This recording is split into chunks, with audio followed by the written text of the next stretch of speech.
everybody, and welcome back to the Tuesday edition of Reaper Pro Tips with me, your host, Anne, Disembodied Hands Quindy, Disembodied Beard John, and Twisted Oma, where it's hot. Hot, apparently. I wonder what we are at. We were supposed to get a day of 80 in here. I don't remember which day it was. Oh, it's today. Yes, it's supposed to be hot here today. 82. 82. With, humidity 50. Not bad. All right, so it'll be okay. It'll be okay. Kiki will definitely want her walk on the earlier side, though. How are you all?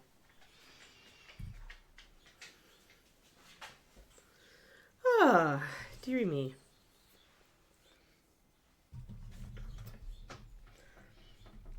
Last night, my brain wanted to absorb weird facts, so I logged into I pulled up a podcast that I haven't listened to for a long time, which is called The Drive, which is about... Oh, and I forgot my paint water. Well, I better go get that. But it's about longevity. It's all sorts of science-y stuff about longevity. 1 second.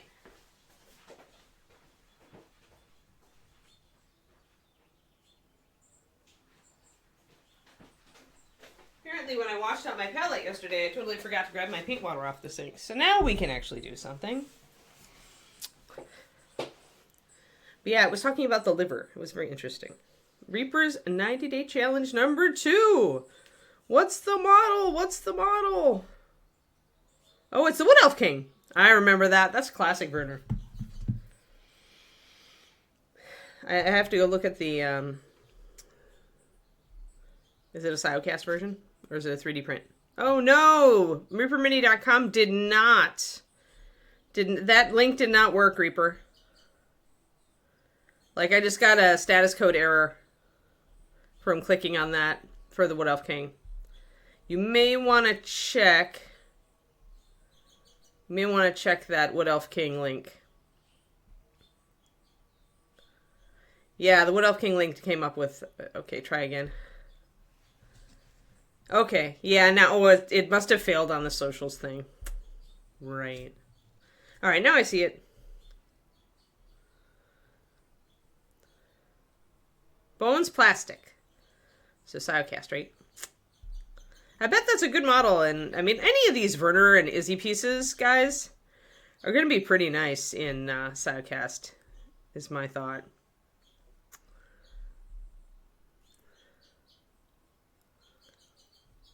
Just because the detail on them is so good. Like, Werner was really good at translating Izzy's vision on these. Like, that was just a really, really good duo. Okay, cool. Yeah, I needed to do it twice. All right, my phone is fully charged. Yes.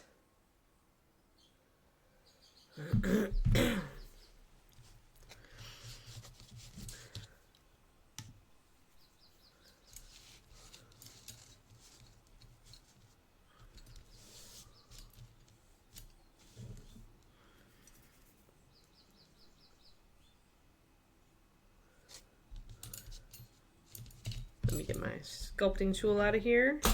There we go. Awesome, awesome, awesome. But yeah, anyway, so I was listening to my super sciencey podcast last night, and I became like woefully aware that I had not listened to something sciencey for a very long time because it was a lot of science. And my brain was like, too many science words, But it was cool. It was cool. I learned things about the liver that I never knew, like that it's a big regulator of your immune function. Healthy liver is healthy immune system. Apparently, the liver is like the mothership of the human body. I had no idea. So, fascinating stuff, but yeah, way too much sciencey. Oh my gosh, my brain was like imploding toward the end of it. All right, we're going to put browns in today. But now I need to make some decisions. I really want to make some decisions about color. Like what colors we're going to use on this guy. I know I want to use a red somewhere. I'm just trying to figure out where that red is.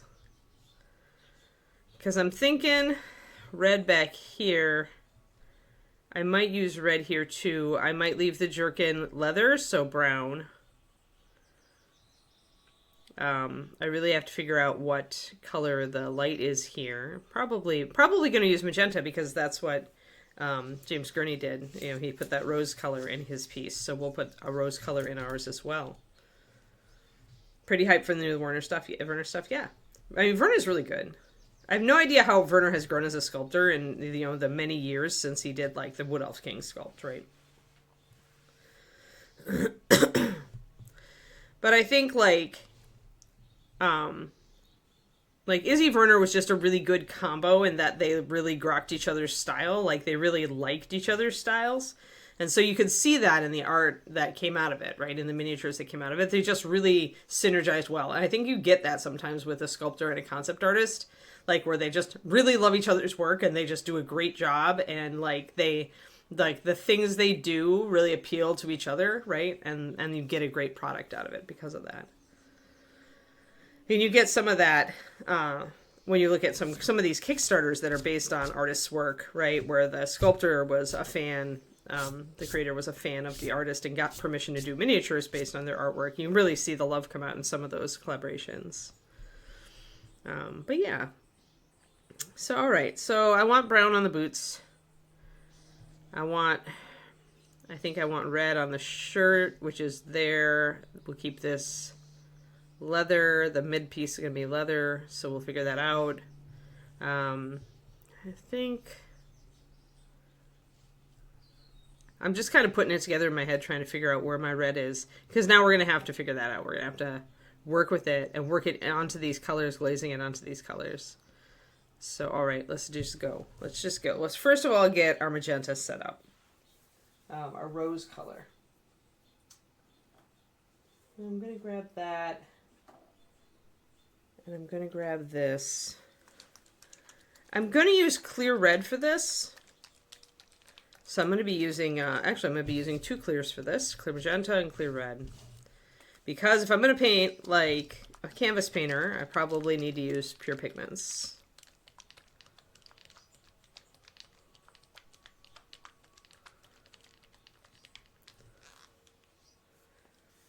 Yet another color system, huh? I have not seen the color cube. I mean, any of these color systems, guys, they all work. The color wheel works, the color cube works, like, color gamuts work. Like, there's so many different ways to... Yeah, okay, there's color cube. Yeah, so, I mean, this is an expanded... This is... What the color cube is it answers the question of the problem, rather, of the fact that color wheels aren't three-dimensional, right? So instead, it's going to create, you know, gamuts and stuff that are three-dimensional so that you can, you know, think about things more in the width and breadth of color, right? Because it's not just linear, it's not just flat, it's not... Color isn't a 2D thing.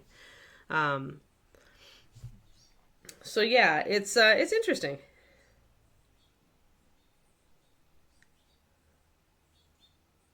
There's also an essential color card deck. Sure, but anyway, if you look at all this stuff, all the sponsored ads linked to this, you are gonna get all sorts of, like, different color systems. And there are a bunch. And all of them are fine. Like, all of them are good. It's just, what do you need, right? Like, when you're starting out, something like the color cube might be really helpful because it's going to hold your hand a little bit more, right? It's going to guide you a little bit more. It's a system. She's plainly trying to help people, like, choose color palettes and learn to choose color palettes. Once you actually have, like, the way that color relationships work in your brain and you understand contrast and that you should seek it, in whatever way works for your color schemes, that's when you can really do what I've done and just drop back to the color wheel and just remember that, you know, like, red is any range of pinks, reds, or red violets, right? Like, and remember that there are darks and lights in each color, right? It's not just all, like, pretty prismatic stuff. Yeah.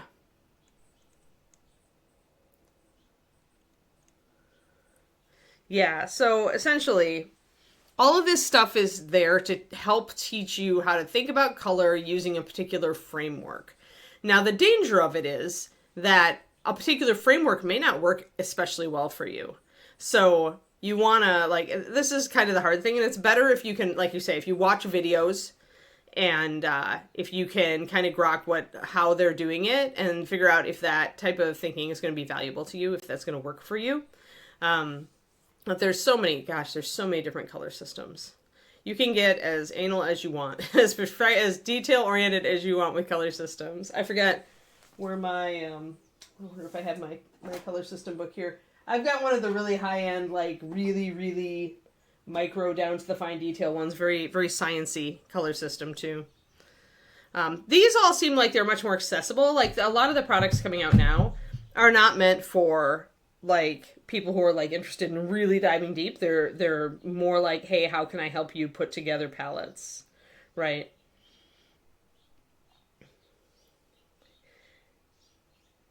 Yeah, see, this is like try to sell you with simple, easy.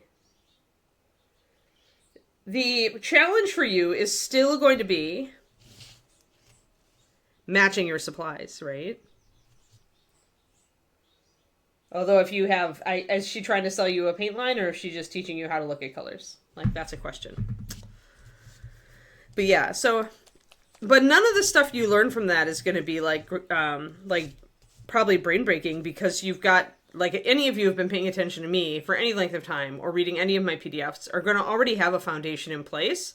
And what exploring some of these other color systems does for you then is it gives you that you've got a foundation, and then you can build off of it. So another color system like the color cube may fill in some gaps in your brain that I may just not have talked about, or that you didn't grok when I said it, or that it wasn't a good enough example for you at the time.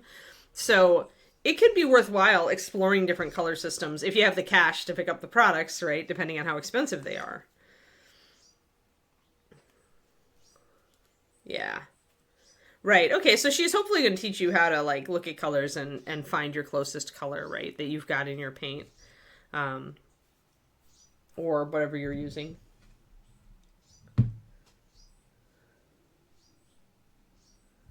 Yeah. She's got a planner. She's got yeah, this is all the stuff. She's like, you can also order this. That's funny. It's a coloring book planner. That's cute. That's cute. That's very cute. And it's hardcover spiral bound, which is always good. And it's not giving me a price. Oh, there's my price tag. All right. Oof. I always just get cut to the skinny with me and these things. I'm like, so how much are you charging me for the the product? Oh yeah, you can do it, Crowley. What changes, I've said this before actually on stream, that there are many ways to get to any particular color. For example, you guys watch me do it every time I make NMM, every time I do NMM gold. Instead of grabbing yellow oxide, I mix rich leather and lantern yellow together, and it makes a color that's just like yellow oxide. It's like not hard, but they aren't like the same color. Like every time I made a white for a new line, I had to pretty much create the same color with a new formula, because I wanted them to be different. What happens is that you get a slightly different functionality, and you get a slightly different, like, you can affect things by mixing different colors to create a color you already have. You'll change transparency, usually. Opacity versus transparency. That's something that's going to change. So, like, when I use rich leather and lantern yellow to create a color that's just like yellow oxide, one, I tune it a little bit more bright. I tune it a little bit more toward the lantern yellow. So it's got a higher chroma, higher saturation, higher vibrancy, if you want to put it that way. But it also is more transparent, which I want because I'm layering NMM. Whereas if I use the yellow oxide, it has higher coverage, but it's not necessarily a plus for me if I'm layering NMM. I'm going to fight that coverage. So yeah, it's one of the first things you learn when you really start mixing colors, is that there are several different ways usually to arrive at a particular color. Like, I could mix red and blue together to get a muted purple, or I can mix blue, magenta, brown, or something like that, or yellow, to get that muted purple. And the only thing that will change is, like, using those different pigments, because they themselves have different transparencies and features. And, if you're mixing colors that are in different bases, then you're going to get kind of a hybrid of those two bases. Things like that, right? This is partially why Vallejo probably likes to stick with just one or two bases. I think they bragged that all of their paints were made with two bases max. Because it does give you, with mixing, it does give you a little bit more predictability as far as how much the base impacts the paint. But on the other side, the base really only impacts the paint like 10 to 20%. Like all the rest of it is done with pigment for the most part. So, and any thickeners or thinners that you're using. But yeah.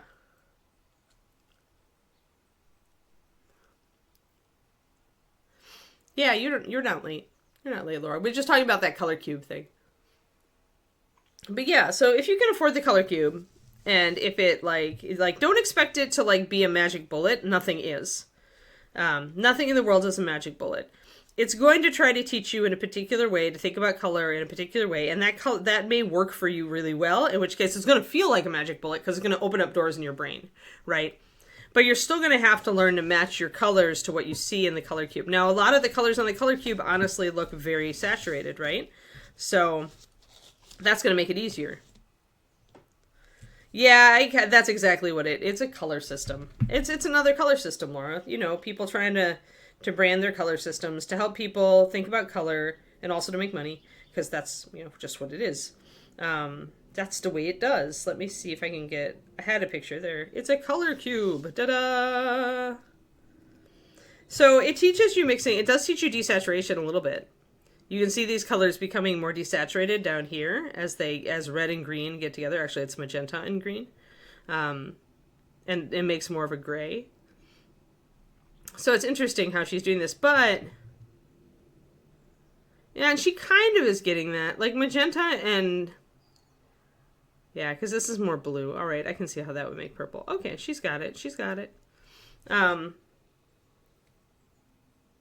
So yeah, it's more of a 3D way because the color wheel is extremely limiting if you're trying to learn color. But there are many different... yeah. Here, let me see if I can find my other color system, just because we're talking about this crap. I think I know where it is. There it is.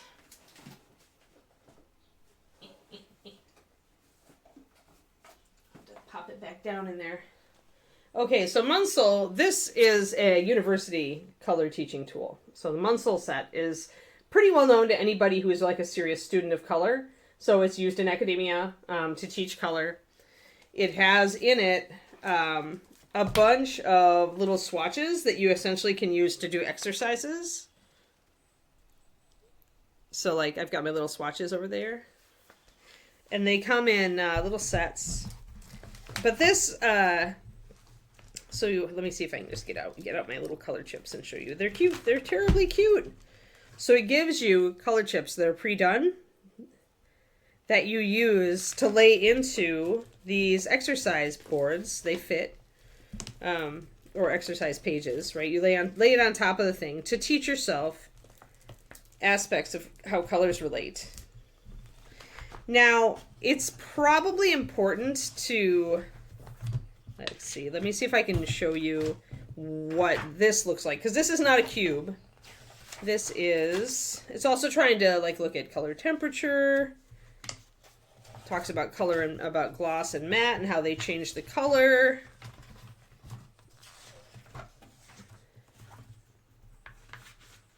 And it also analyzes some different paintings. Let me get, I really want to get to, it talks about the science of colors too. So like there's all sorts of weird diagrams to show you that color is not linear. So it's like a curved kite almost. Right, right. So this is like, if you want to really freaking understand color at the like deep, I mean, even anytime it has a sciencey color and science chapter. I was trying to find sometimes they present the color system kind of as like an apple instead of a, I guess she's using a cube. She decided to like get darn it. I wish I remembered which page they were on. Because it's this Munsell Systems picture of like what color looks like visually. Okay, yeah, so hue and value, and then chroma. Right, okay, so Yes. So if you're looking for just something simple that's going to give you a series of colors that go together, Color Cube is one of those systems. If you want to understand it, Munsell is like interesting, but it's going to break your brain eventually. It pretty much I cherry picked like from this because it goes into a lot of like it does go into like color symbolism, emotional response to color, color trends. It goes into all sorts of things in this book. But the baseline here is that there are 3 dimensions to color. One is hue, which is the actual what color is it. The other is value, which is light to dark. I'm talking about that a lot in contrast. And the last is chroma, which is the vibrancy of the color. How intense is it? Is it muted or is it saturated? So, like, and I don't know if Color Cube even talks to that speaks to that, because Color Cube seems like it wants to give you a simple, unstressful way to put together color schemes. So it understands it's what your goals are. But I picked up the Munsell color system so that I would have an understanding of what color systems are out there to do, and they all have different purposes, and there are a lot of them. So there's no one way to think about color, is my point. There are many ways to think about color. I'm going to get up my James Gurney reference. Right. See, and that's what I said actually before you came on, Laura, is I was like, the thing is that the color wheel, when you're first learning, is difficult to use because it doesn't make it easy for you. But after you have gotten into color and gotten your feet wet and your hands dirty, and you have more of an understanding of hue, value, and chroma, then you don't need the color cube. You can just look at, the color wheel if you need it and just say, oh, all right, this is me. I just use my gut. And then sometimes if it's an interesting combination, I go to the color wheel and I'm like, oh, this is why this works. So just for giggles, right? Right. Yeah, exactly. And there's a lot of different tools like that. There's a lot of color systems out there that are marketing themselves to people, and color sites, right? There's a lot of color websites that you can go in and come up with color schemes on. The point here is to understand that like exploring a bunch of different ones is to your advantage. Just don't break the bank. Chances are, whatever she's teaching you on the color cube, you could probably find on other sites or other resources as well. She's just presenting it to you in a particular way. And that's where I'm like, but if the color cube doesn't work for you, don't get disappointed. It's not you. It's probably just the way that it tries to teach you color, and maybe your brain doesn't like that way. Maybe, you need to go and like just look at some color mixing websites or something like that. Or maybe you just need to sit down and actually mix colors together, right?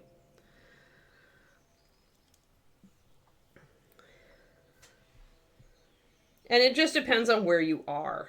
Where is my James Gurney? Not on this email.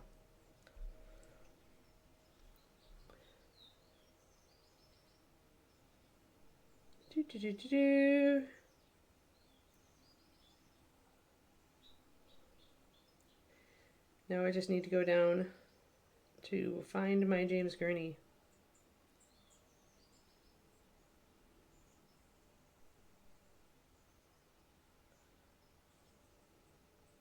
There we go. All right. So we're back. We're back at our beautiful little painting that we are attempting to like understand and duplicate kind of weirdly with our stuff.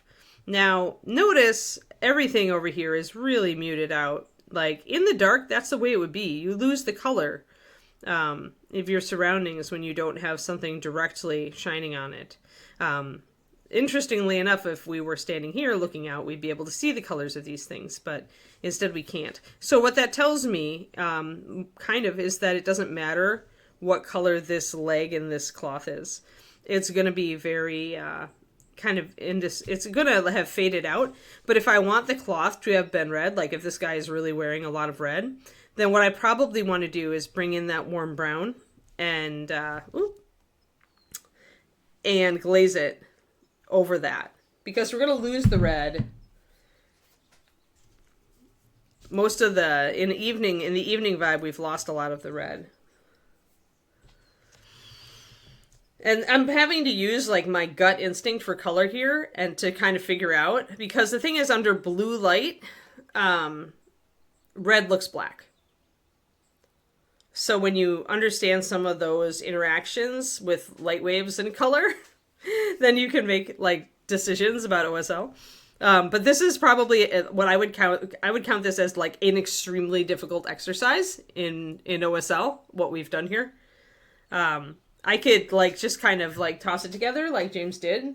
But if I want to really think about it, then I have to think about the fact that okay, I have warm light here, but all I have back here is cool light. It's all cold bounce light because I've got my blue. So if it's all blue light, and this cape is, or this little loincloth thingy that he's got, or his cape is I guess it could be part of his, maybe it's his hood. But if that is all red and I've only got blue light hitting it, then it is going to just go black. So at that point, I need to mute it out, just like James Gurney did on this final painting when he's got all of these. You can see there's still some blue back here. You can see there are warmer objects, but you only see that they're slightly warmer. You can see some of it. So he's giving you hints that there are warmer and cooler colors here, but that's all he's doing. He's not giving you anything else. Because there's just, with the light hitting it that way, it wouldn't exist. So what I need to do now is I need to mix some of these gray tones. I need to mix up my black before I even do this red. I think I'm going to do that before I do my red. And my magenta. Then we'll do our fun red and magenta after we do our kind of boring parts. And this is exactly what we did, by the way, with Mouseling. But with Mouseling, we were using a portraiture approach. So the portraiture approach is look at the color of your light and choose the complementary color, which would be indigo, right? It's orange and yellow. So the complement of orange is blue. The complement of yellow is purple. Blue, purple is indigo. And then choose the complementary color of your actual color. So in this case, green, for example, that would be red. I mixed a little red into the green and I mixed a little indigo into it. And so we got a very muted out, that's the color that it went, right? But I still kept a lot more color here. Like I kept a lot more light back here than we did with this guy, where we're being very dramatic, right? It's very different painting styles here that we're seeing between the natural portraiture kind of style and the very quick stylistic, almost neo-impressionistic style. So this is like, these are both correct, but it's just, at that point, it's a different style. So this is the same thing that a lot of you, when you come up and you're like, you know, you ask on stream, you know, what is this? Like, this guy's painting like this. And I'm like, oh yeah, it's just their style. It's just a different way to look at it. It's like comparing my style to Luca's style. We both do it. It's both correct. We're both good painters, but we do it completely differently. And there's nothing wrong with what either of us does. Like, I may not like his hypersaturation. He may not like my naturalistic tendencies, but at the same time, we both can acknowledge that we're good painters, right? It's just my work isn't for him, and his work, I like his work, but I do think it's good, like, it gets punchy sometimes. Too punchy for me, right? But other people love it. So there is no right and wrong in art. There's no, like, even with color schemes, like, the worst that happens is you get a clashing color, and then maybe you have to figure out why it clashes, and you learn something. All right, let's do our ultramarine and our russet brown mixture to get our neo black, and then we're gonna kind of do a range of neutrals here. I kind of want to get the neutral parts kind of figured out before I start working on the actual light parts. So, like, I guess the point is you can go as deep or as shallow into color as you like. Like, you could honestly just figure out the basics and just work with that, and you'd be fine. You don't have to go crazy. There are no great secrets in color theory. Like, every system that you look at is going to lead you in the same direction. It's all going to be talking about, at base, it'll be talking about, like, hue, value, and chroma. It's always going to be about what color is it, how light or dark is it, and, like, how saturated is it, or how muted is it. Like, it's always about that. Those are your frameworks. No color system out there is going to talk to you you'll be on common ground if you remember those three things, no matter what color system you try to learn.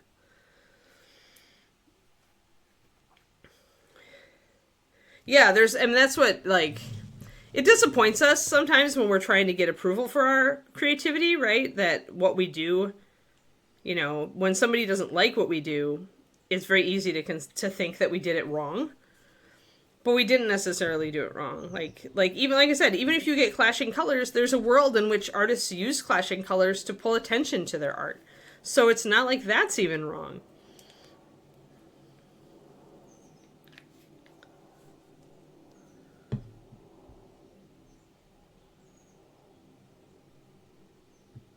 Yeah, there's no wrong way. Just do it. Like, now what you'll learn over time. Okay, so here we'll do this one. Okay, it did turn to our black. It's a warm black, which is actually what I want. So we're going to mix a couple different blacks here, I think. That actually turned more blue than I thought it would, because blue is so strong. All right. I'm going to do that. I'm going to get kind of a warmer and a cooler black here. 1, 2, 3. So this is our ultramarine, this is our russet brown. I'm going to mix 1 drop of ultramarine into this russet brown. And I'm going to mix 1 drop of russet brown into this ultramarine. And I'm going to add a little bit of white to them to get a warm and a cool gray. Or see what happened. WriterCon. No, I have no room in my schedule to do anything. I didn't know there was a con. These days, Rain, I'm going to be honest with you.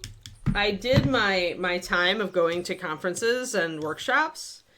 And now I kind of have the understanding that the only thing that is going to have me improve is actually writing. So I don't really keep an eye out for various conventions and stuff like that. Except I did like kind of try to keep, there was a women in writing convention that I was looking at, Sirens. But I don't think they actually did anything after the pandemic, which is a shame. But I check on them periodically. But yeah, there comes a point, I believe, that going to conferences can help you feel like really excited and motivated to write. But you aren't going to necessarily, like, you might pick up a couple of threads of wisdom, but in the end, you're going to learn more through just writing, is kind of my mental process there. All right, so here I want to be much colder, so we're much more blue. I'm going to put white in these, and you're going to see the difference. And here we've got much more brown.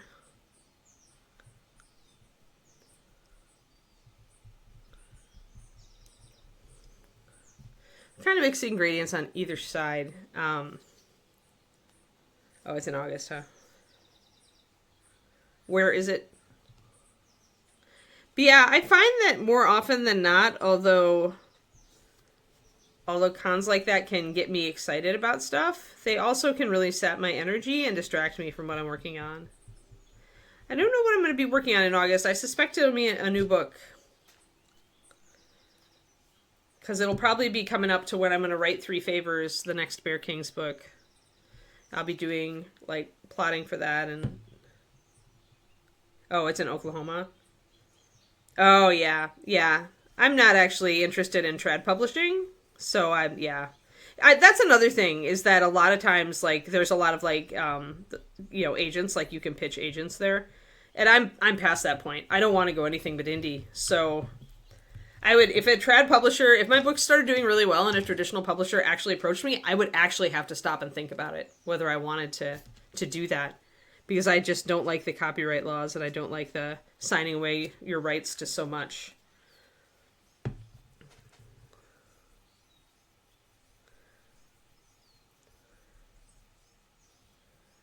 I mean, at this point, if any of my IPs actually went into the traditional publishing world, I would be dead before the rights reverted to me, because it's 35 years minimum. But yeah, so I guess I really, when it comes down to it, that all of that aside, I'm much more focused on just becoming a better writer through actually writing books at this point, because I'm in that zone, right? If you want to be traditionally published, then yeah, go pitch agents and see if you get feedback on your pitch and stuff, because that can be very useful for you. The only way Kickstarter works, Rain, is if you already have built a community. So Kickstarter isn't good for visibility. if you are nobody. If you have no supporters already, it's not good for that. It used to be. This is the problem, right? With anything. It's like, this used to be good for X, but now it's not. So here we go. We've got black, which is our balanced mixture. We've got a blue, which has a bit of brown in it. And we've got our brown that has a bit of blue in it. So if we look at James Gurney's stuff, what we're getting here, what the colors that I just mixed are like the brown that I need to put in some places, and this blue that I need to put in other places. And this blue-gray that I'm getting here from the sky reflection is very much this blue with white in it. Yeah, so that's what we're going to be doing here, and I'm going to move a bit of this over here and lighten it up. I'm probably lighten that up, but that's probably going to go toward the yellow, so we'll hold on to that. And I'm pretty much, like I said, I've never done this before, guys, so this is me just kind of looking at what Gurney did and trying to reverse engineer it. Hopefully it's interesting. But yeah, about Kickstarter, it's not really a discovery tool. So if you don't have like people waiting to read your book, Rain, you'll be disappointed about Kickstarter. Chances are. There's always the unicorns that like can pop out of nowhere and then put a ton of effort into social media promotion when they put their Kickstarter live. But usually like you want to have an audience before you kickstart. For example, I would kickstart my miniature painting book because I have an audience, right? I have my Patreon, I've got my YouTube, I've got my Twitch, I've got all these communities that I've built over years of work. So for me, Kickstarter has a high potential to be good, to actually fund the book and then some, and to pay for, shipping and production costs and all of that stuff. But if right now, okay, so you have 50 people. Yeah, so you could do a little Kickstarter, and then, use the initial pop from those 50 people if they go in on it, to try to get on social media and drum up more attention. But yeah, like if I tried right now with my books, I don't think that it would be a good Kickstarter. Because I don't think I have enough people. Even though I've sold, a lot of books at this point, hundreds of books, I still feel like I don't have, because out of those people, there's going to be a portion that actually don't sub to the Kickstarter, right? They don't pledge. So, but everybody's different, and if you've got the personality for the social media stuff, you can definitely make Kickstarter a success. It's just go into it like with your eyes open and what kind of success are you looking for? And understand that like big successes, like that takes time to generate with the community.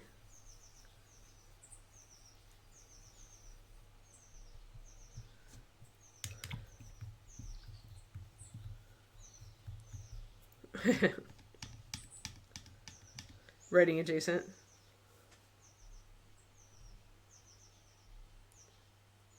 Creative anxiety. Yeah.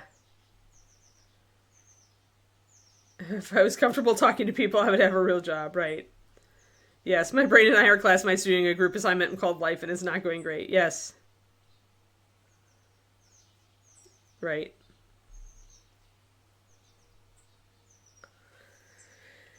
Yeah, and the other thing to realize, actually, it's a good thing you're taking a class, Rain, because what that's going to do for you is it's going to you're going to be able to figure out if that kind of approach is really for you. So guys, what we're going to do now is we are going to take these colors, these grays and browns, these blue grays and browns, and we're going to kind of do this part. So in the deep shadows, he's doing blue. When he's got objects, he's doing browns, and he's got blue-gray kind of highlights. It's interesting. So let's see what we can do. I'm actually going to grab some pure white and just put that in the palette in case I need to go lighter. That way I've got a white and a black, plus my brown and blue, and I should be okay to handle whatever's here. And then one other thing to remember is that since this is cloth, it's probably going to be dull.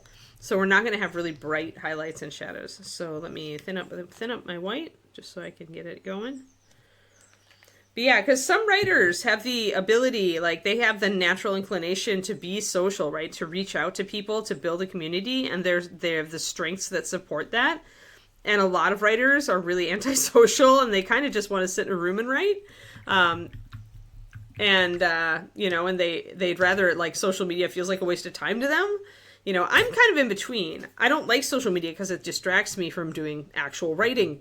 But it also, like, I enjoy interacting with people, or I wouldn't be on this stream, right? So, because I've got, like, I do have communication strengths, and I have public speaking experience, and I've got all that stuff.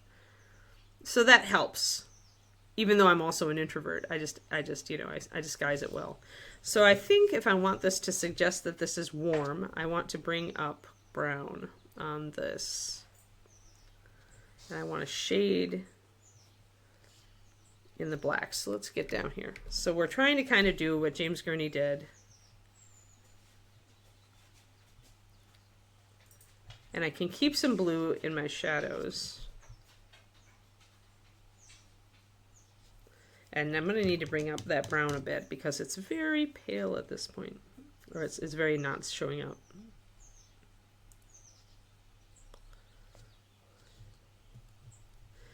But yeah, so when you take that class, pay attention to how you feel about the stuff, right?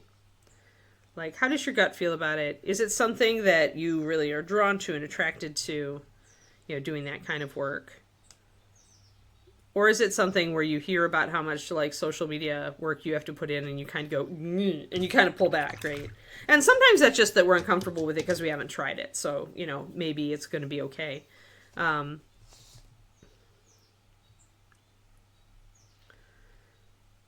But see if it's for you, because there are a lot of strategies in the world to get people to get eyes on your books or on your painting, whatever you're trying to do, right? To catch the eye of the world. And not all of them will be really ones that will work for you. And it's like going to be trial and error and like learning yourself, right?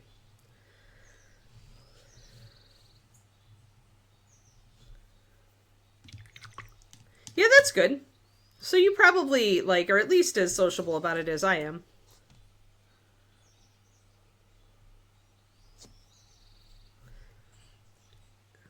And enthusiasm will get you there.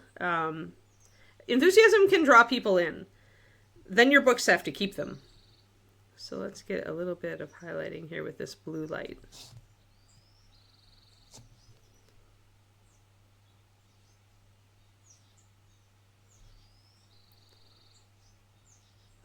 So obviously we don't want our cloth to be all, there we go. So now we're getting it. We almost want it to look moonlight down here. That's kind of what we're looking at.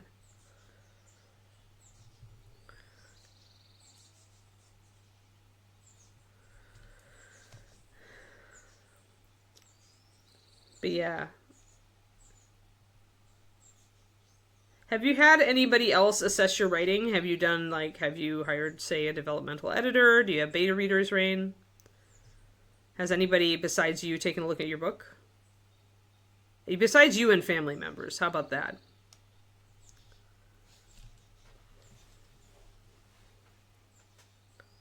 You have beta readers, okay.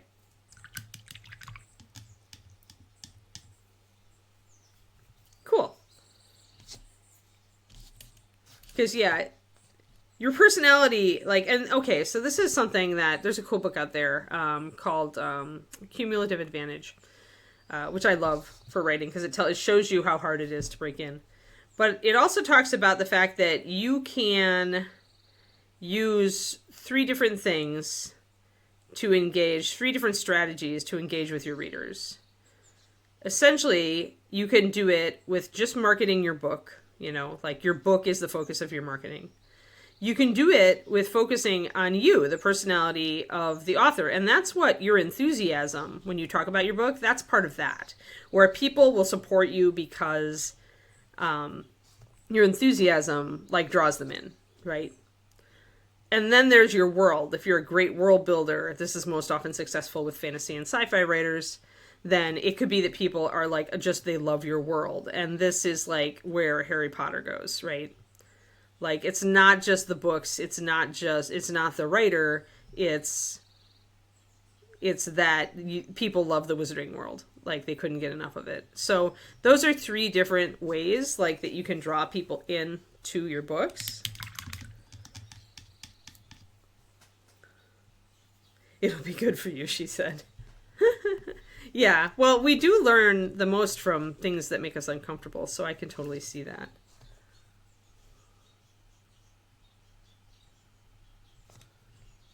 So now I'm starting to lose a lot of this really vibrant blue, right? I'm still keeping some of it. It's still there. You can see the echoes of it.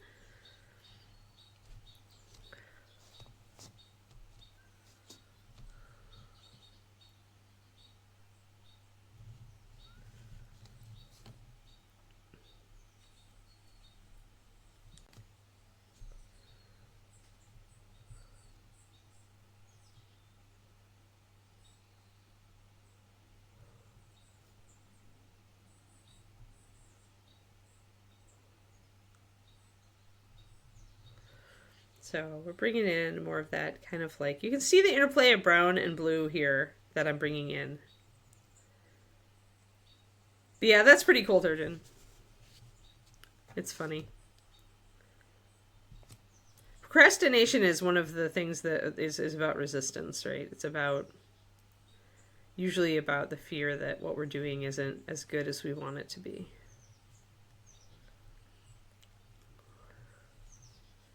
I'm going to get this blue-gray going on here now.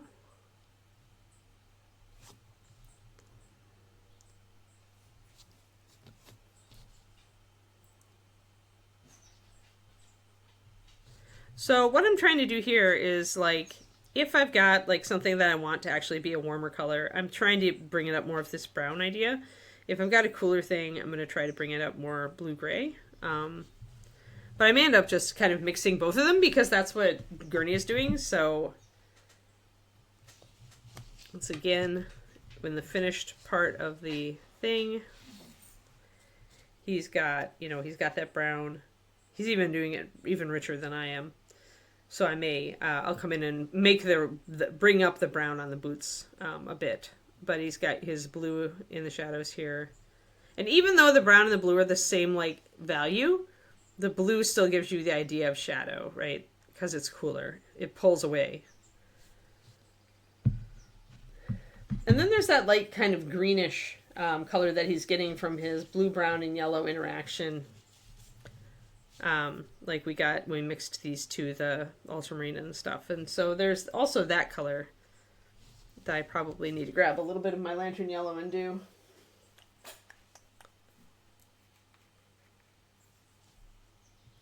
Add to my blue-gray, or I'll put it in a separate well and mix.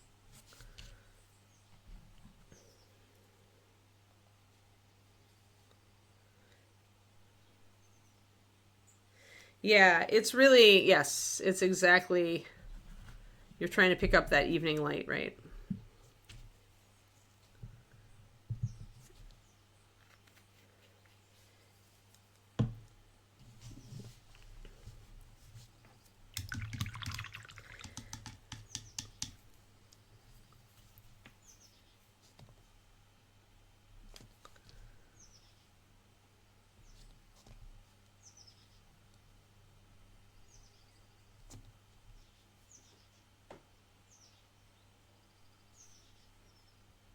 Just picking up the metal at the bottom there.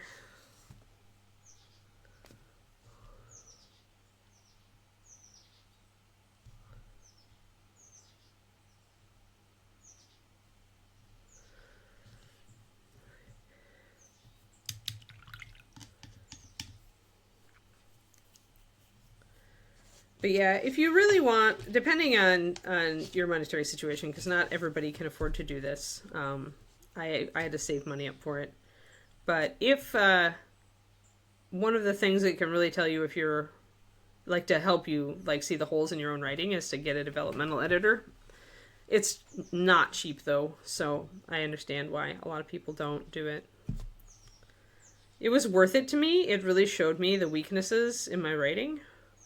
And I came out of it a better writer after I did the edits on East of the Sun and West of the Moon. For sure, I came out a better writer. So it was a very transformative thing for me.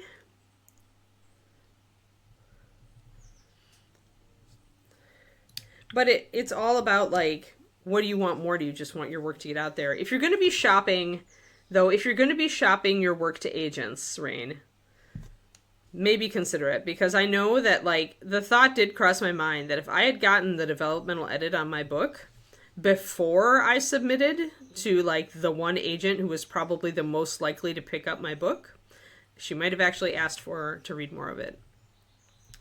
As it was, she gave me feedback that showed me, like, the obvious flaws in the book, but that is a rarity. Most agents will not do that. She really liked the book, or she wouldn't have done it at all.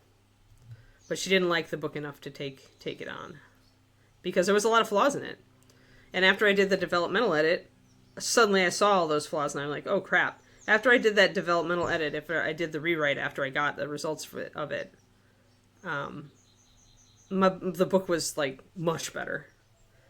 And I just wished that I would have done it first. But it's a lot of money when you're, like, I mean, you're trying to get traditionally published, you know, and you maybe don't have a lot of cash to invest in your writing, then it can be a real hard sell.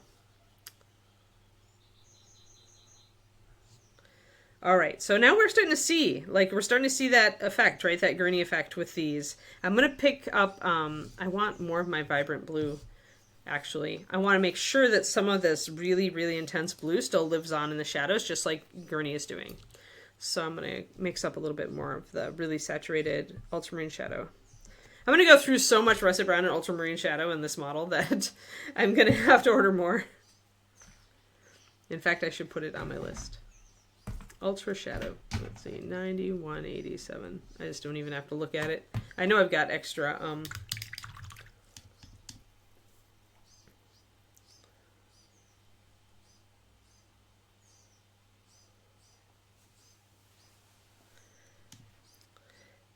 Oh, it gets worse than that, Rain. This is the thick skin part. You build up your thick skin. So learn agent code, agent speak, right? So I'm interested in the storyline, but not at this time. Either means I already have too many books like this, or I have another book like this that I'm repping already, for example. It could also mean just that, you know, she's already got too many, like, fantasy authors. She's already got, you know, too many. There's all sorts of things, right? Because the thing is, they have to, for an agent to take you on, considering how many people are trying to be published these days, they have to be not just interested in the storyline. They have to, like, the book has to really grab them, like, super grab them. So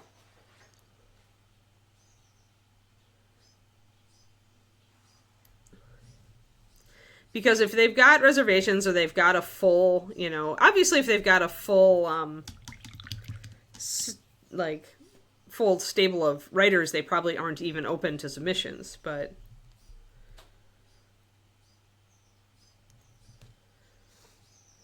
it can be code for, you know, it was interesting, but not enough, you know, it needed to grab me more, right? And maybe she just wasn't the right one for the book. Like, that's always the question, right? That is the great crapshoot of submission for traditional publishing. You really need to make the book as good as you possibly can beforehand, like on an exponential level. And even then, you might not find anyone who wants it.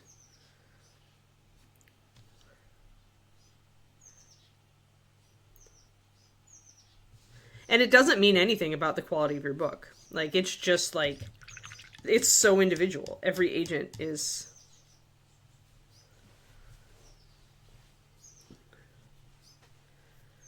Like, it's just, don't ever take the rejections personally. It just means that your book wasn't the type that person, like, was into right then. Or, like I said, they have a lot of fantasy writers already, or, you know, because that's definitely a thing. If your book is too close to somebody else that they're already working with, then they won't take you on because it'd be conflict.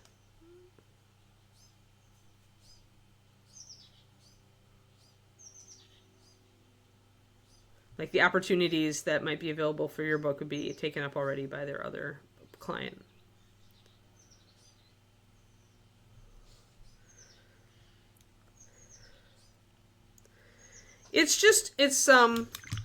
Understand that it's sometimes it's just not personal, right? Like, I got a lot of personalized rejections from agents, and that's unusual because most of the time you're just going to get a form letter. And I got enough of those too. But like it just like the right person has to encounter your manuscript at the right time, and your manuscript has to be good enough for them in that moment, right?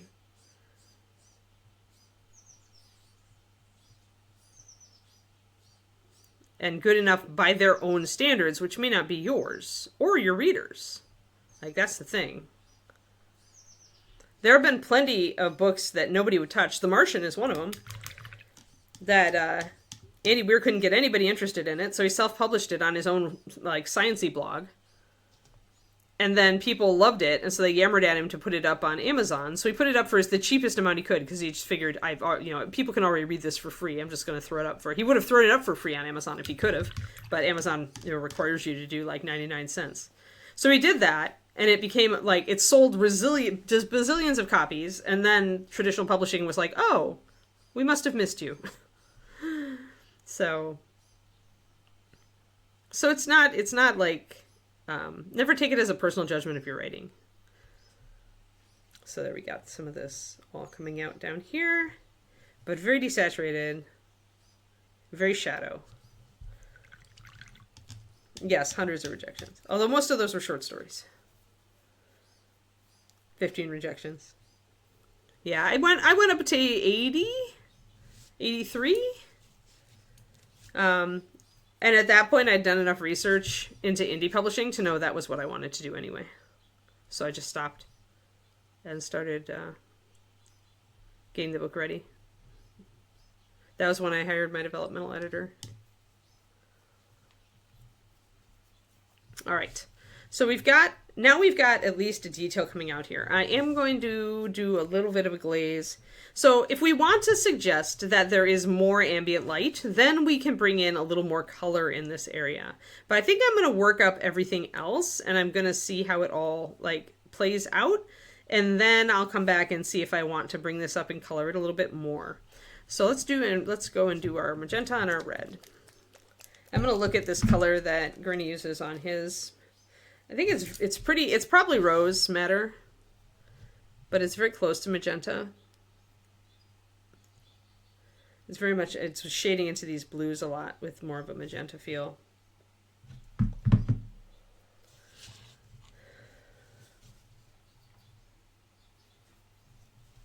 So I think I need to add a little bit of white and a little bit of blue to my magenta. Yeah, so that's kind of the point I'm trying to make here, is like it doesn't, that it helps you to get a thick skin sometimes, like if you remember, this is all just one person's opinion of my book, and it may not be the right book for them anyway. Because, of the number of agents out there, they've all got very particular tastes, right? And a lot of those tastes won't be kind of what your book would appeal to, necessarily. So... in the end, I just decided I wanted my books out there. Like, that was always my thing, is that I'd put so much work into them that I just wanted them out there. I'm going to put a little white into my magenta and make it rose-colored. So we're looking at that. And then I'm going to add a little blue to it, and that's going to make it more like the color James Gurney uses on his. So let's pop that over here.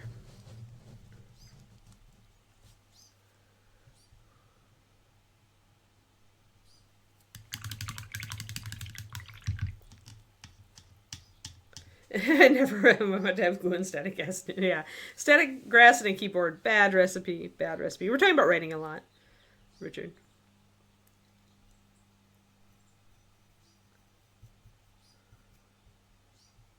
All right, so I just darkened this a little bit. I don't want to darken it too much because I want it to be a glow effect. And usually glow is going to be more intense. So I'm going to keep that color and I'm going to try it.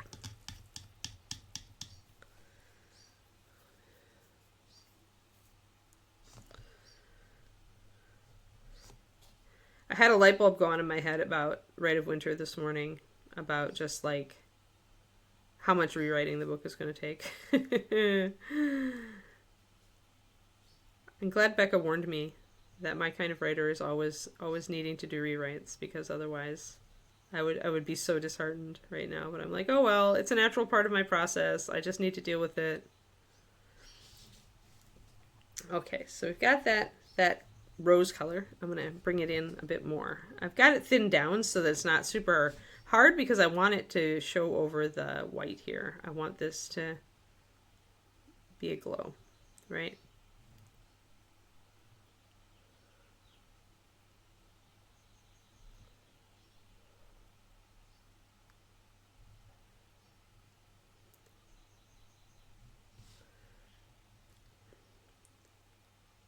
Now, the thing is that everything else is hypersaturated and this is coming off as muted because I added those colors into it, right?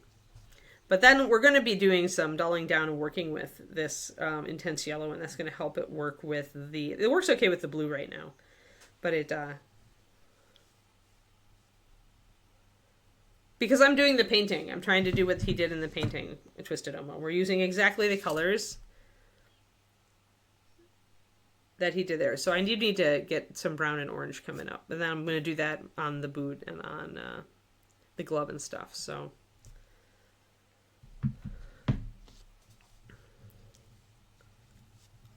but yeah, it's magenta plus white plus a tiny touch of blue. And I will be bringing in a little more white because in order for this to really seem to be glowing, I have to bring up the color to near white in some places.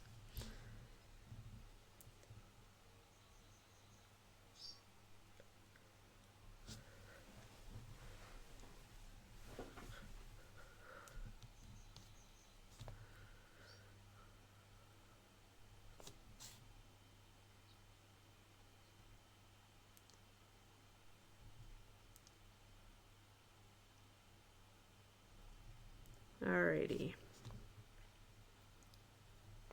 Now, because these are crystals, I can actually use white edging all around them. Because they're crystals, I would do that anyway. So I'm going to start with that.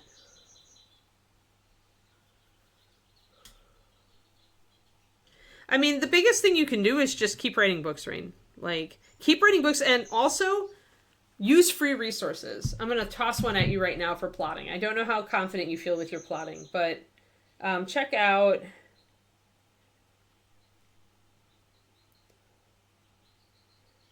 Dan Harmon, Story Circle. So, Dan Harmon. Oops, sorry about the swear. I have finished 2 books. I am mostly through a 3rd book. I've actually I wrote 2 crappy books before this one. I am still studying that basic stuff with plot because you can't study it enough. But that's free resources. And apparently he has a YouTube too that's amazing talking about the Story Circle.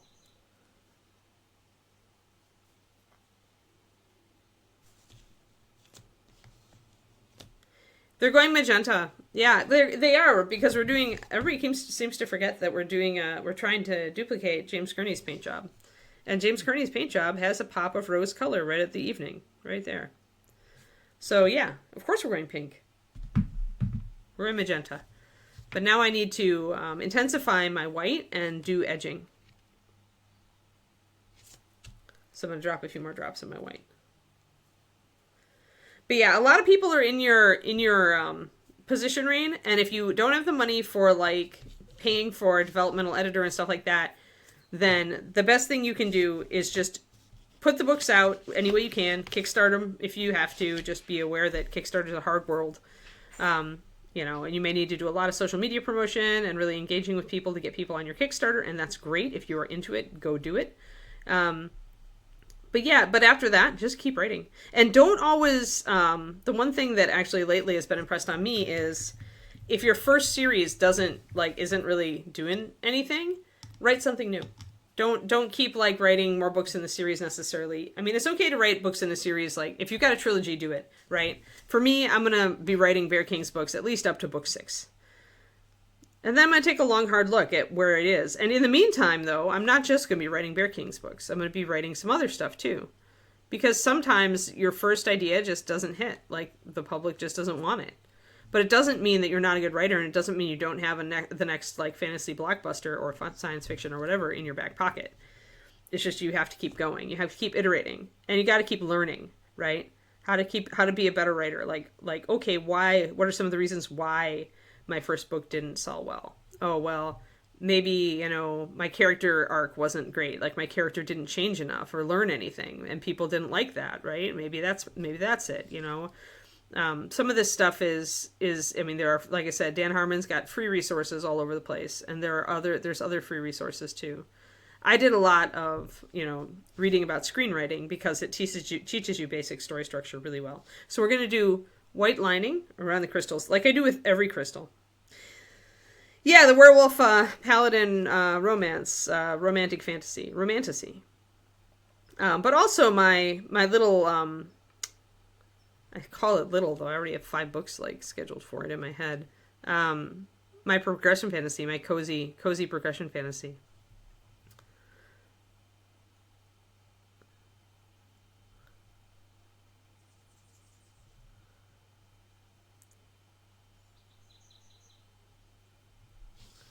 Which is more of a ley lines magic system.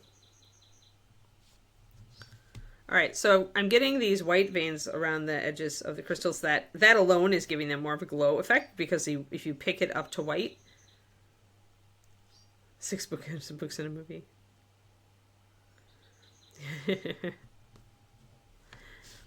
You have to kind of set the limit in your head for how long you're going to invest resources, because we are writers. We have ideas, till the cows come home. We're never going to have time to write every awesome idea we come up with.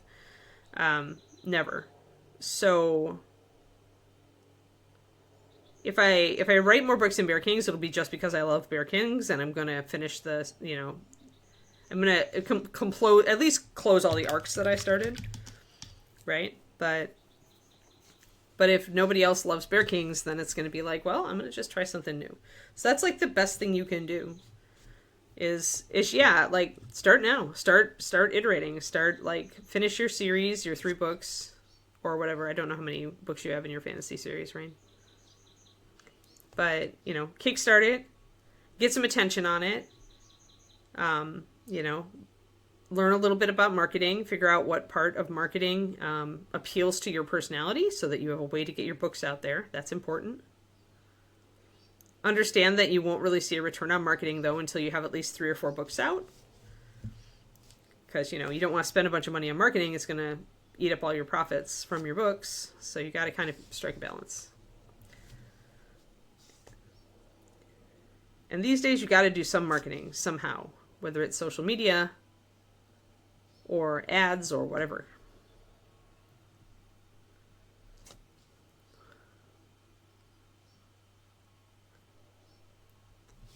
Those are all the things to figure out. And if you get accepted, if an agent takes you on, then there's a whole bunch of other things to learn. Actually, if you have the money for a book, Rain, the book that really educated me about what would be required of me in today's traditional publishing. Hey there, cousin.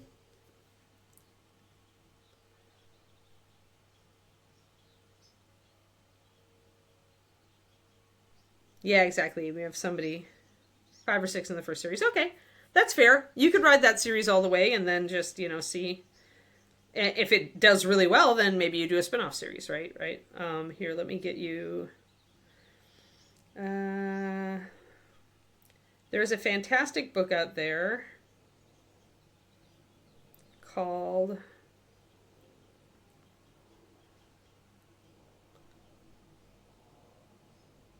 Okay. This taught me so much about how traditional publishing works. Before and After the Book Deal by Courtney Maum. Highly, highly, highly recommended. She really shows you everything that's going to be required of you if you are going for as a traditional author, including what to happen after your book is published, because you have more work to do. And so if you are interested in knowing exactly I didn't know that as a writer, you should always write thank you notes. If you're traditionally published, you need to send thank you notes to all of the different teams that worked on your book at that publisher after your book is published. If you don't, people will get angry. Things like that. Stuff that you never thought of is in that book. So it really showed me like what traditional publishing, like what it would be like, right? And she talks a lot about before, right? When we're at the stage you're at, you know, like about dealing with agents and about, what happens if an agent takes you on your book, they have to submit your book now. What happens then, what to expect, things like that. Really useful stuff. If you're not into it, if you're not into like learning like that, then that's fine. Just ignore my suggestion. But if you are curious about like the road, that book will take you through it. What I did is I got that book on audio and I listened to it a couple times. And then I was also listening to some stuff on indie publishing. And I just compared and contrasted. Free resources. I think there's stuff online on some blogs from some writers that I found really instructful about like myths, common myths between traditional and indie publishing.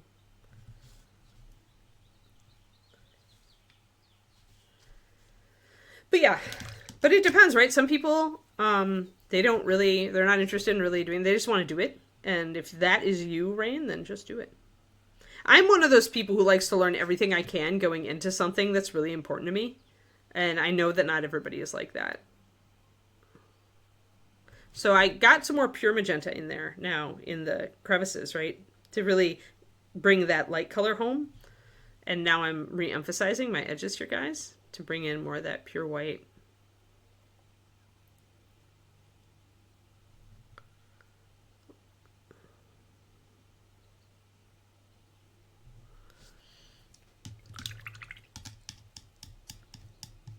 Yes, you do. You need a great blurb. You need great writing. Like the first chapter better like be super shiny. The whole book should be super shiny. But yeah, blurbs are, and the best way to do blurbs, there's some resources out there online that can teach you how to put together a good blurb. But I mean, the best thing you can do is read the blurbs off the backs of your favorite books and see how they're structured.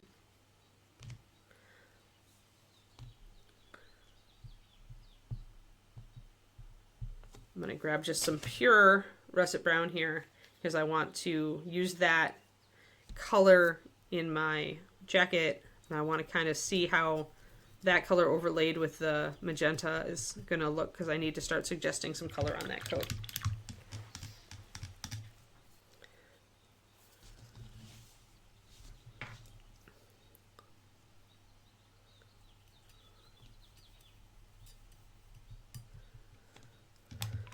Just remember, a blurb doesn't have to be long, and it shouldn't like tell you the whole story.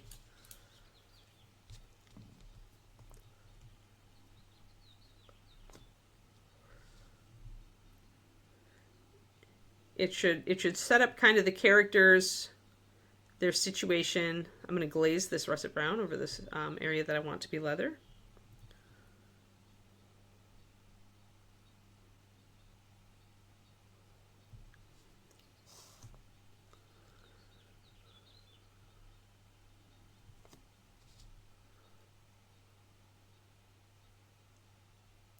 Now, as this magenta starts to mix with the brown of this coat, it's going to actually turn a bit of an orange color. Because the magenta is like a red, and the brown is an orange itself, right? A darker orange. So it's going to overlap there and give you that bit of, you can see that orange. So I'm going to work that a bit. I need to come back with my white and brighten my glow a little bit here.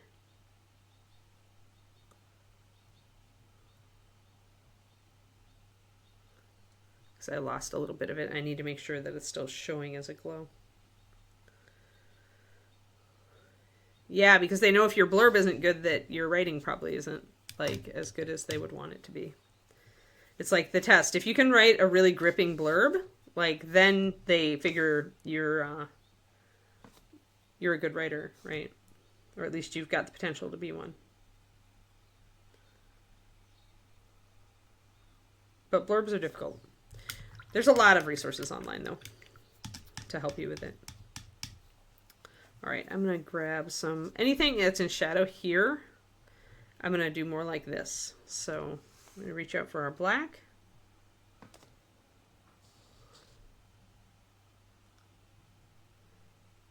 But yeah, like everybody's different. Like my writing coach that I have is like a big one on how everyone is very different from each other. And they're like, some writers really care about the quality of their books and they won't even let it see light until it's like as good as they can make it. And some writers just don't care. They would rather put the book out and keep writing, right? And neither way, again, just like with painting and color systems, neither way is wrong. But depending on the type of writer you are, it's going to be the audience you attract, right? Like a lot of voracious romance readers, they're like, if there are typos, that's okay. They don't care, right? And the writer, that they're following might not care. But because the readers don't care, it's like it works. They want to read the book. They don't care if there are typos in it. Whereas some reading communities are like, no way. So yeah. So think about your target audience. Who might really like your books?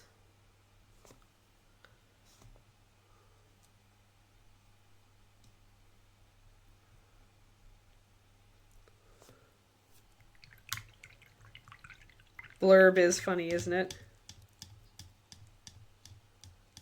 It is a stereotype. Yeah.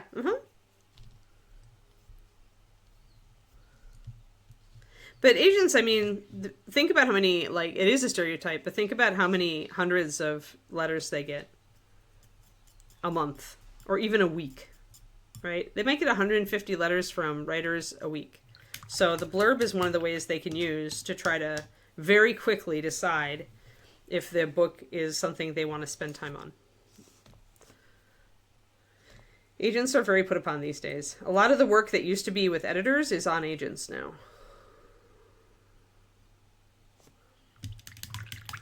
All right, so we got that muted down a little bit there on the cuff. But yeah, you'll find that the system is it's a system. There's going to be non-ideal parts of it. But your personal experience is going to be totally different from mine, Rain, so.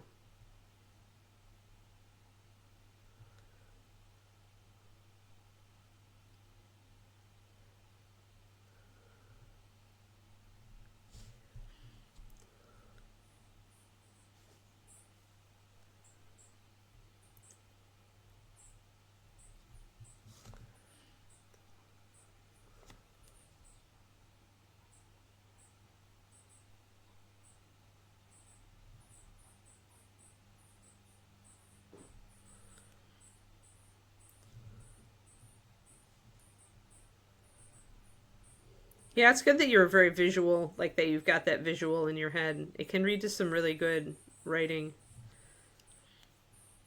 when it's just like a movie playing in your head. On the good days, that's how it is for me. On the bad days, it's like pulling teeth. Yesterday was a pulling teeth day. Sunday was a great day.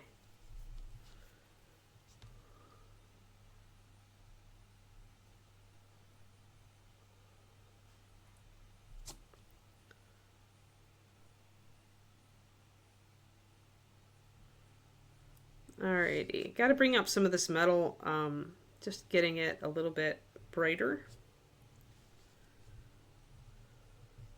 But yeah, I wish you luck. I wish you luck, Rain. Like, if you ever run into anything or you need some resources, like you'd like a good book or a good blog or whatever to, help you out, just come on in. I've got a lot of that stuff that I'm happy to refer you to, like I did today.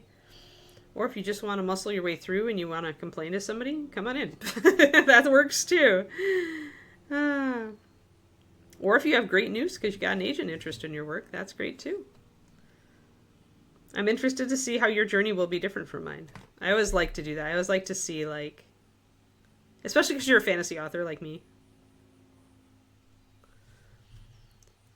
It's always fascinating to me how two different writers have two very different experiences and journeys.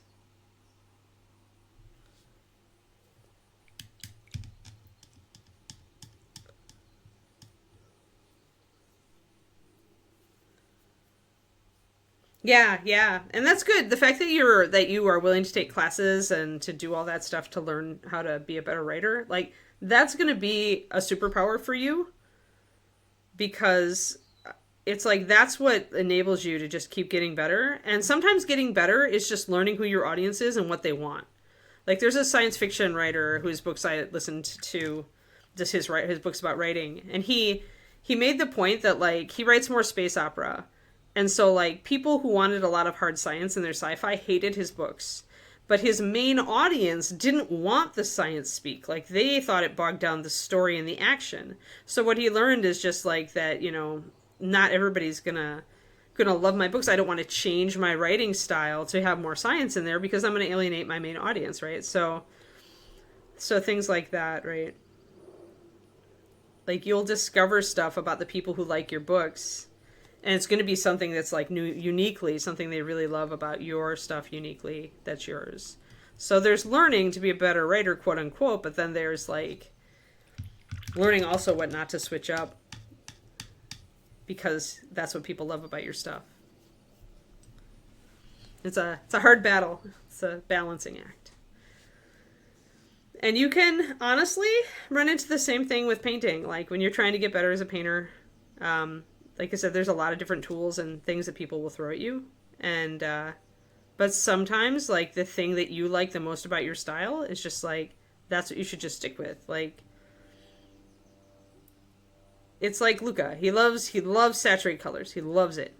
Like, if I was a better painter than Luca and I was using naturalism, like if you were looking at Kirill's work, for example, Kirill's a better painter than I think everybody. It's lonely at the top. But like, so if you're looking at Kirill's work, you might think, oh, maybe I should change my style and try something more naturalistic. But if it's not what you love and it's not what the people who love your work love, then it's just not worth it. Maybe you do a piece just to like learn something from it, but you don't like change up your whole thing, right? Oh yeah, yeah. The only way to download their skill is to write, is to do your own thing. And then you learn your own like wisdom. Nobody can do it for you. I wouldn't want to write like Brandon. Like I like to write like me. But yeah, I mean, but think about how many books he's written, right? Like he earned that. He earned that skill the hard way. I think that's. And you wouldn't want to write exactly like him anyway. You'd want to write like you.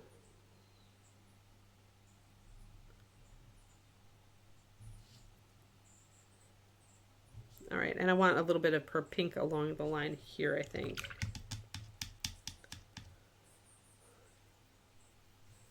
Oh yeah.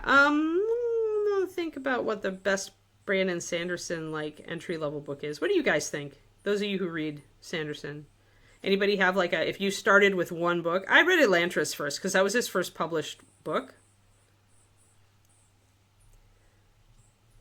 I also really liked his young adult novel. The Rhythmatist, I think is what it was. And that kind of got me into trying out more of his work. He's very, Brandon Sanderson's he writes very good progression fantasy. He's excellent at magic systems. Like, magic systems are his superpower. Oh, Black Spider. We don't do that stuff here.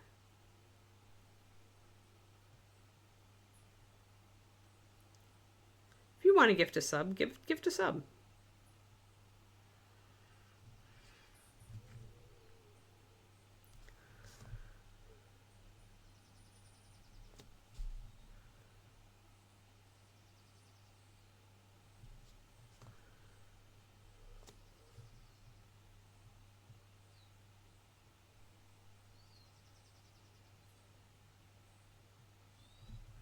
All right, so I'm going to do some pink here on the inside of this.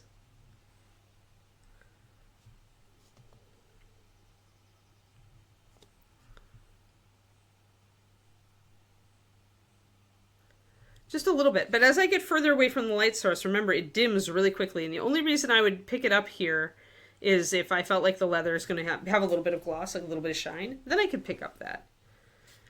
Yeah. So as we come up here, I'm going to be putting in more brown, right? Because brown here and red here. So here I can start to really bring my overall red color that I'm going to be doing on this cloth here. I can start to really bring that in, and the magenta and the red. So that's all. It could be risky. Red and magenta kind of clash with each other, but it should be okay with this dark band in between.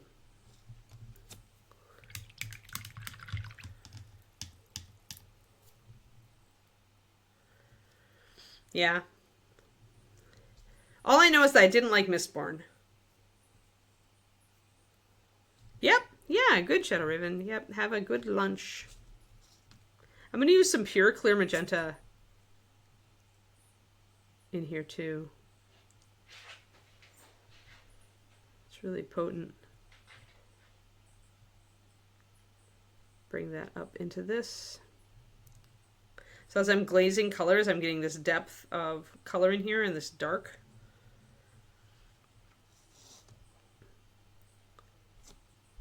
And this is kind of how, as I layer pure colors over this, how this is going really dark here. See it? This is kind of, even though it's not perfect, this is kind of how CMYK like magazine printing, like ink printing works, where it's a combination of all colors that can make really saturated darks.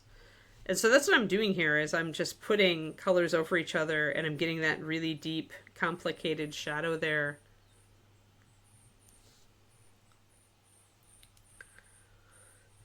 This is a very painful project. It's really cool, but it's also going to make me really try.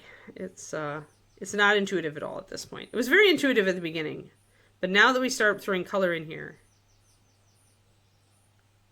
that's why it's, I think, good to keep to a very limited palette with this.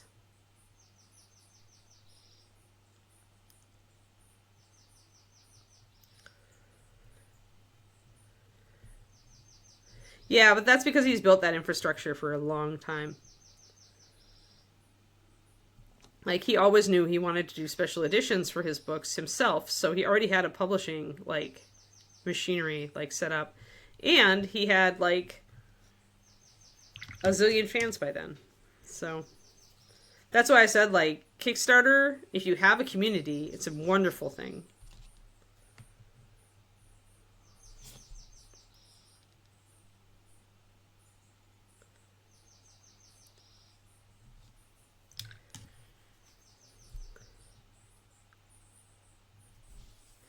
You know, I bet that Brandon Sanderson on his YouTube, I bet he has a recommended reading list. Like, I'm willing to bet that, like, he or somebody else has compiled a, you know, like, if you're going to start reading Brandon Sanderson, this is the book you should read. There's probably a couple of different people with opinions on that. He does really good, like, at keeping a story moving.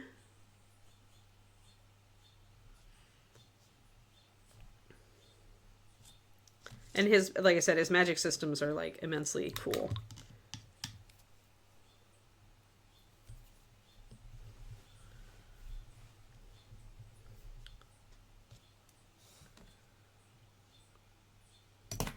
Now in here with the pink, I think I'm going to use my bluish color as a shadow. I don't think I want to use...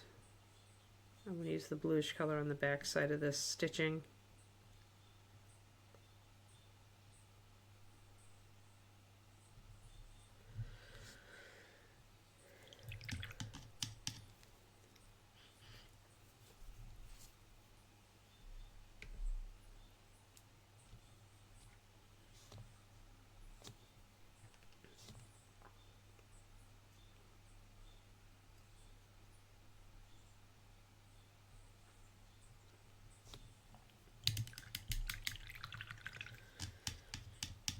So yeah, now we're getting that good glow color. Now I want to probably bust back a little bit of this yellow. I'll be changing this yellow, of course, as I bring in like the skin colors and the cloth colors up here. So let us do a glaze. Let's try a glaze. Let's say we're going to make this hood red.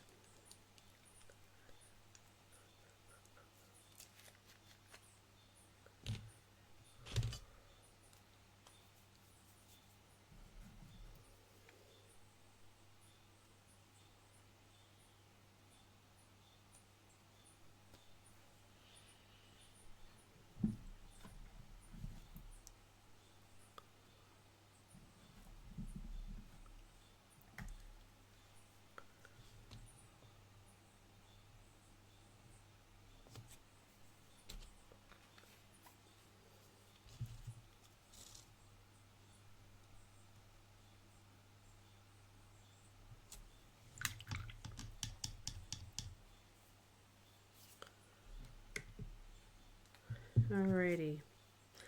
We'll see if this red works. I'm going to thin it way down, and I'm going to glaze it over our underpainting up on the top on this hood. I do want it pretty thin, so I'm going to show you my paint consistency.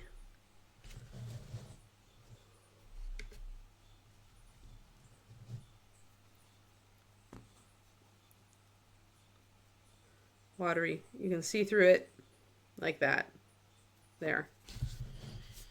That was like a few water drops into that puddle of red.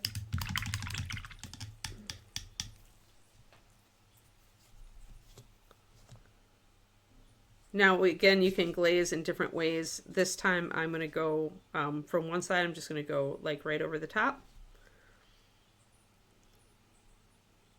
And I'm going to come back and wick off excess fluid.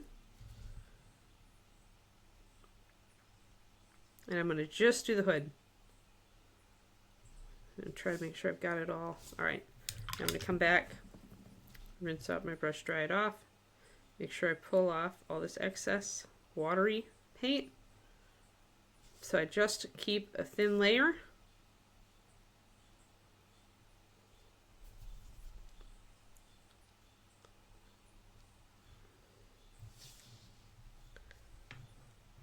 Now we've suddenly got a very vibrant red. Hey, we've got more colors.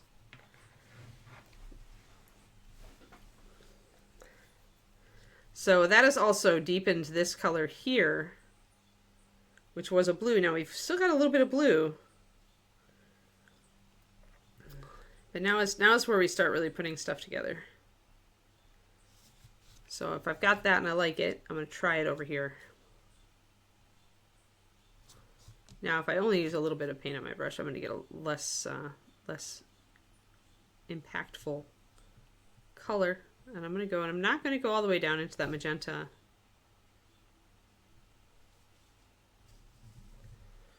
So I did a lot less paint on my brush, so I got a little bit of a more muted out color here. So I can put another layer on, though. That's not a big deal. I was being careful because I didn't want to get too far into my magenta.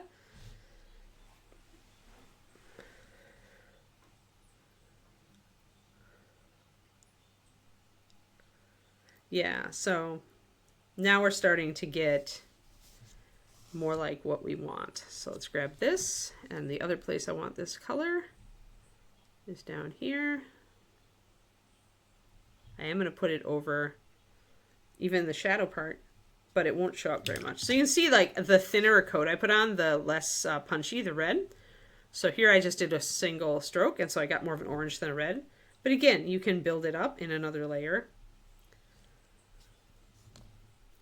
So glazing, this is the way I usually tell people to glaze, where it's just like build it up because you want control. Up here, this is dicey, but I knew I was pretty good because I had a very defined like shadow and light thing going on.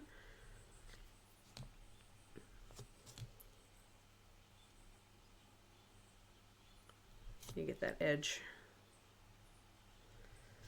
Now I can do another glaze down here.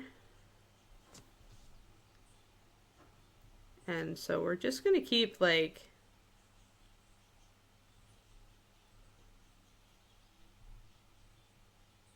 keep it smooth. As I put the red more in here, you can see a hint of it.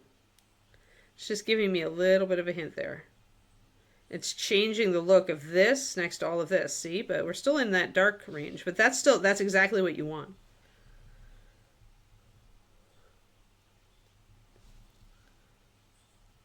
And then we've got this other sleeve. I'm going to do the underside first.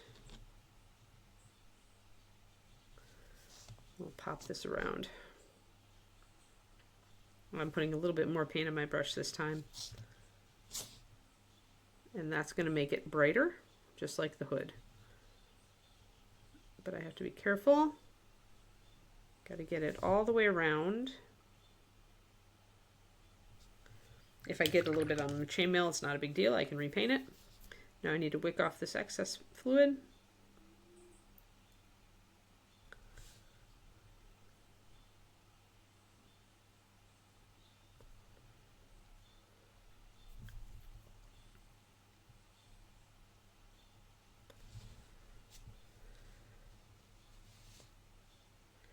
We're starting to get there.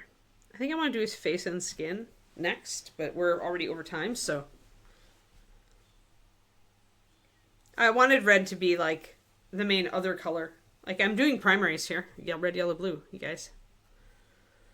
The magenta is the only accent. And if I decide that the red doesn't work with the magenta, then I'll dull it down. But right now, I wanted to use pure pigments because that's what, you know, an artist would do with their mixing.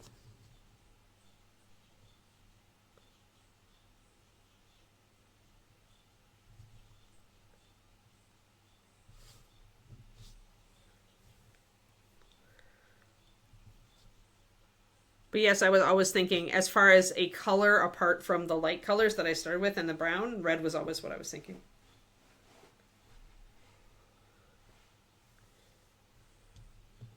There we go. So we made some progress. We definitely got our shadow area down here. We'll probably mute out that brown a little bit more. That's looking good. So we did a lot. We did lighting effect, we did glaze, we did like doctoring this part to make it look like it's truly in shadow. You know, we did a lot today. We still have so much left to do, but now you can see that from the back. Now down here, if this is red, here I have some light. So here I'm going to be doing more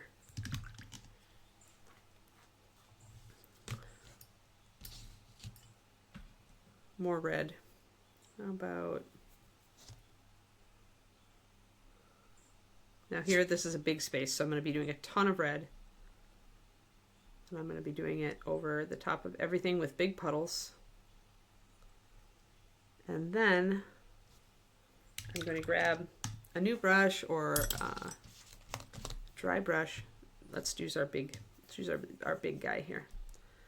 So I'm going to slurp all this excess off. Slurp, slurp, slurp. I'm using a big brush here because I know I've got a lot of excess fluid on the model. I'm going to do the upper parts first so they can start to dry.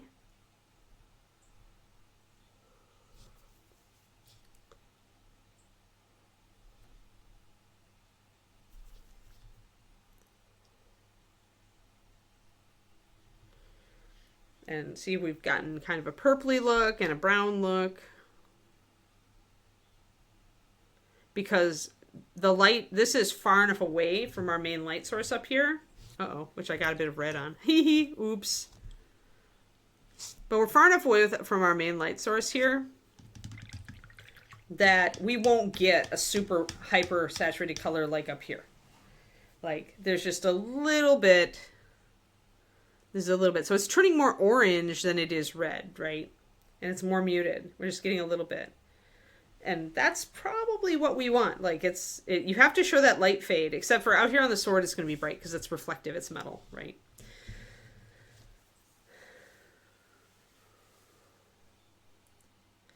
It's a lot of the work, except that if you watched me agonize over this section, Laura, you know that when you get into those really dark areas, there can be some like serious thinking going on there about how to do them, what colors to use for those. Yeah, I mean, a lot of the work is in this setup, if you've never done it before, which I haven't. But then we're going to be doing, you know, I did a lot of work here on these little crystals too, right? Yep. Yeah, Turgeon, thanks for tuning in. So at least we're starting to see more about how the mini is going to end up looking. I want to work the bottom part next time and slowly go up because this is the most complicated area, or work on the skin tones and then do that. Skin tones will probably be glazing like a lighter pink, maybe even the magenta. I might turn to the magenta to glaze for skin. So it'll be interesting. It's definitely interesting. But we'll stop seeing all of the influence of our underpainting. It'll be there, but if you didn't know it, you wouldn't understand how it was painted. So yeah. Because, I mean, and that's kind of the point is that, one second. Oh. Is that seeing this you would not have guessed that he started with this, right? And acrylics can be less, useful. So we're moving now into these places. Although he desaturated his yellow before he brought it back up, and so we may be doing that next time to desaturate, just keeping the really bright yellow on some places. So we weren't working with the yellow at all today. We really were working with shadow areas. So yeah, all right. Woo! That was hard. That made my brain work. Yes, I will be on tomorrow, and the model we'll be working on tomorrow is going to be Sophie, and I'm going to say that we're going to be doing a lot of gold on Soph, because I really want to get that yellow in now.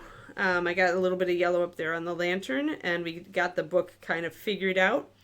So now I really want to do those gold touches, like her jewelry and the book and the goblet and stuff. I want to get that NMM in there, and then she's gonna be very close. She's gonna be very, very, very close. So she's looking good. I like her right now. She's a little charismatic little model. So yeah, we'll do gold tomorrow. We haven't done NMM gold actually in quite a while. I've been shying away from it lately, because we did a lot of it for a while. All right, thank you very much, guys, and I will see you again tomorrow. Quindy, thank you for being our wonderful mod. I adore you. I'm so happy that you do our stream. Thank you. All right, everybody, and thanks to Reaper, as always, for sponsoring this stream. Have a good one. Yeah. Bye, John. Have a good one.